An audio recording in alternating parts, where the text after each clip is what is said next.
Severe tropical storm na po ang bagyong Karding at nadagdagan ng mga lugar na isinalalim sa wind signal. Nakataas po ang tropical cyclone wind signal number 2 sa southeastern portion ng Isabela, Quirino at Nueva Vizcaya, eastern portion ng Nueva Ecija, buong Aurora, eastern portion ng mga probinsya ng Bulacan, Rizal at Laguna, northern at central portion ng Quezon Province, northwestern portion ng Camarines Sur at buong probinsya ng Camarines Norte.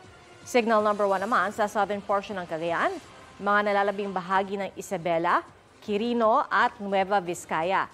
Southern portion ng Apayao, buong probinsya ng Abra, Kalinga, Mountain Province, Ifugao, Benguet, southern portion ng Ilocos Norte, buong probinsya ng Ilocos Sur, La Union, Pangasinan, natitirang bahagi ng Nueva Ecija at Bulacan, buong probinsya ng Tarlac, Pampanga, Zambales, Bataan.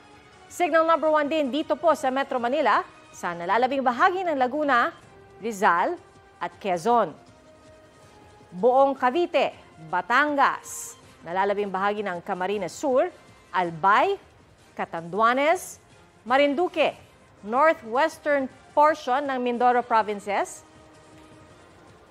Namataan ng pag-asa ang sentro ng bagyong Karding, 520 kilometers silangan ng Baler, Aurora. Taglay nito ang lakas ng hangin na aabot sa 110 kilometers per hour. Hapon bukas, inaasahang maglalandfall ang bagyo sa Aurora o Quezon. Tatawirin nito ang Central Luzon, mag-ready sa banta ng baha at landslide.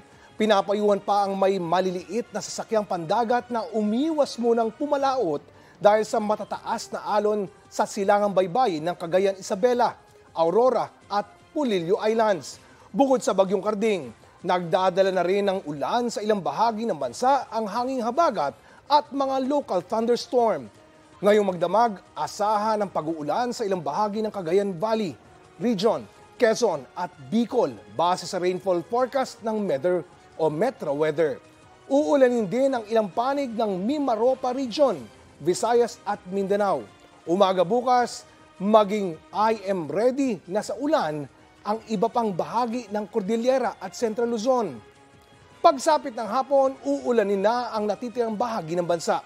Asahan ding muli ang ulan bukas dito sa Metro Manila.